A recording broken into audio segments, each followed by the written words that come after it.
Good morning friends. Article 165 advocate general for the state. इस article में theory part क्या है और उसके बाद हम देखेंगे कि आर्टिकल में जो एडवोकेट जनरल के बारे में बात की गई है, इनकी अपॉइंटमेंट कैसे होती है, इनका टर्म ऑफ ऑफिस, इनकी क्या क्या ड्यूटी है, वो इस आर्टिकल में यहाँ पे लिखी हुई नहीं है। ये सिर्फ मैं वो चीज़ें लिख के लाया हूँ जो सिर्फ हमारे कॉन्स्टिट्यूशन में आर्टिकल में लिखा हुआ है, ठीक है। बाकी जो लक्ष्मीकांत की बुक में जो गिवन है वो मैं आपको एक्स्ट्रा यहाँ पे बता दूंगा। देखो, सबसे पहले जो हम पढ़ेंगे ना वो है कि एडवोकेट जनरल तो होता है स्टेट में, अटॉर्नी जनरल कहाँ पे होता है? सेंट्रल गवर्नमेंट में। बिल्कुल ठीक है। कौन से आर्टिकल से डील करता है अटॉर्नी जनरल? 76। याद रखना इस बात को। पहले पॉइंट में क्या गिवन है? The governor of each state shall appointed a person who is qualified to be appointed a जज of a high court to be advocate general for the state. क्या मतलब है इसका? देखो, इस पार्ट का सबसे पहले यहाँ पे बोला गया कि हर एक स्टेट का जो गवर्नर होगा वो एक बंदे को अपॉइंट करेंगे। वो बंदा कौन होगा? वो होगा एडवोकेट जनरल। अब हम आते हैं इसकी क्वालिफिकेशन पे, इसका टर्म, इसके अपॉइंटमेंट, ठीक है।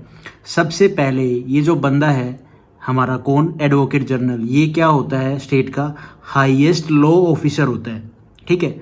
दूसरा पॉइंट कि he must be a person who is qualified to be appointed a जज ऑफ ए हाई कोर्ट। मतलब ये कि आपको हाई कोर्ट के जो जज बनने की क्वालिफिकेशन, उसको क्वालिफाई करना पड़ेगा, ठीक है। वो सारी जो भी कंडीशन होती हैं क्या हाई कोर्ट का जज बनने के लिए, वो आपने क्वालिफाई की हो तो आप एडवोकेट जनरल बन सकते हो, ठीक है। और सेंटर में अटॉर्नी, सेंटर में क्या? सेंटर में सुप्रीम कोर्ट का होना चाहिए ही जज बनने वाली जो क्वालिफिकेशन है, ठीक है। उसके बाद जज ऑफ द हाई कोर्ट बनने की कंडीशन क्या क्या है? ठीक है भाई, एडवोकेट जनरल बनने के लिए तो आपको हाई कोर्ट का जज होना चाहिए, ठीक है। लेकिन उसकी भी तो कंडीशन होगी ना हाई कोर्ट का जज बनने के लिए।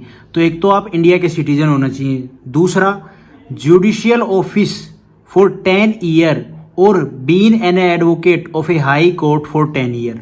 अब ये जुडिशियल ऑफिस क्या है? जुडिशियल ऑफिस सिंपल सी भाषा में ये स्टेट में क्या है, जुडिशियल जो एग्जाम होते हैं, जो जॉब्स होती हैं, उनमें अगर आपने 10 साल तक जॉब की है, ठीक है, काम किया ऑफिस में, तो आप एलिजिबल हैं किसके लिए? हाई कोर्ट के जज के लिए। या फिर एज ए एडवोकेट 10 साल के लिए हाई कोर्ट में काम कर रखा हो तो आप एलिजिबल हैं किसके लिए?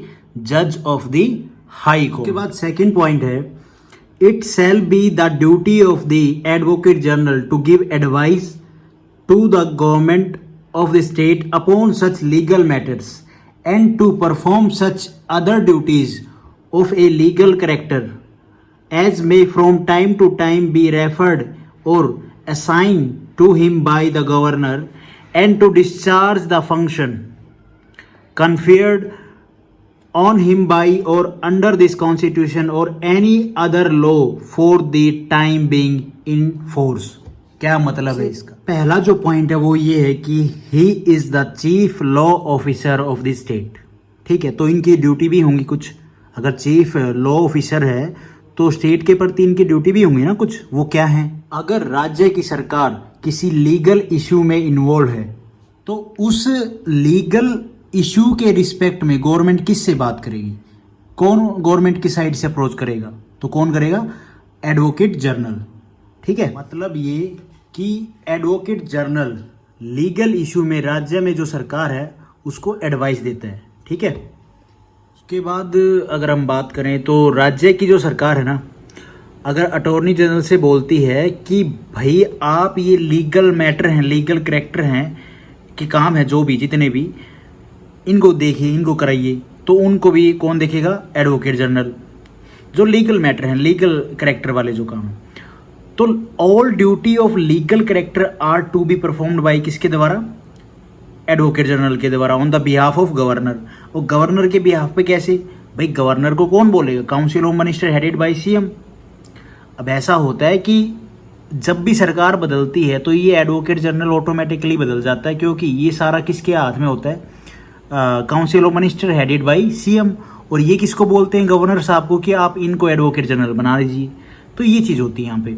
तो मतलब क्या है कि गवर्नर बोलेगा किसको, एडवोकेट जनरल को, कि भाई ये लीगल ड्यूटी है स्टेट गवर्नमेंट की, आपको इनको पूरा करना है। तो किसी भी प्रकार की जो लीगल ड्यूटी दे सकता है कौन, गवर्नर, किसको, एडवोकेट जनरल को। और एडवोकेट जनरल से लीगल मैटर पर एडवाइस मांग सकता है कौन, गवर्नर। भाई इस मैटर पे मुझे एडवाइस चाहिए, ज़रूरत है आपकी, तो वो उस मैटर पे, क्योंकि उसको उस फील्ड के बारे में पता होता है, ठीक है। और कॉन्स्टिट्यूशन और किसी भी लॉ में अगर लिखा हुआ है एडवोकेट जनरल को ये काम करना है तो वो काम उसको करना पड़ेगा।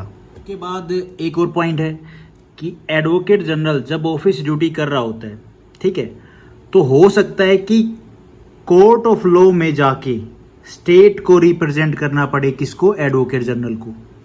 जब स्टेट लेजिस्लेचर की प्रोसीडिंग चल रही होंगी तो स्टेट लेजिस्लेचर में बैठ सकता है एडवोकेट जनरल, ठीक है, अपनी सफाई दे सकता है किसी भी मैटर पे, लीगल मैटर पे, किसकी साइड से, सरकार की साइड से, जो पावर में है गवर्नमेंट, ठीक है।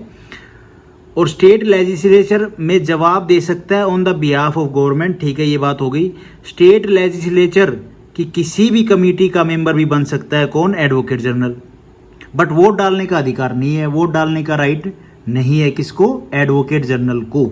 और बाकी सभा में, लेजिस्लेचर में बैठ सकता है, किसी मैटर पे जवाब जवाब दे सकता है, ठीक है, on the behalf of government. उसके बाद जो थर्ड पॉइंट है वो क्या है, देख लेते हैं। The advocate general shall hold office during the pleasure of the governor and shall receive such remuneration as the governor may determine. सबसे पहला पॉइंट यही है कि एडवोकेट जनरल का जो टर्म ऑफ ऑफिस है वो फिक्स नहीं है, ठीक है, कॉन्स्टिट्यूशन में डिफाइन नहीं है। ये भी नहीं लिखा हुआ है कि किन ग्राउंड्स पे, किन प्रोसीजर्स पे जो एडवोकेट जनरल है उसको हटाया जाएगा, ठीक है।